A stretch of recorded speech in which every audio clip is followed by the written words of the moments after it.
y'all read about this or hear this? That you used to go up on Mulholland Drive and park every night and visualize seeing yourself as...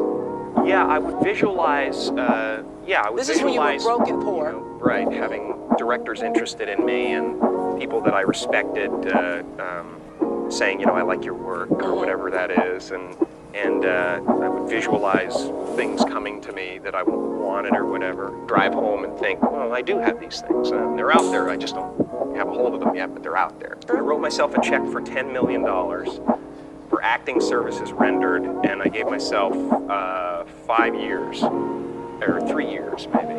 And I dated it Thanksgiving 1995. Just before Thanksgiving 1995, I found out that I was going to make $10 million in dollars.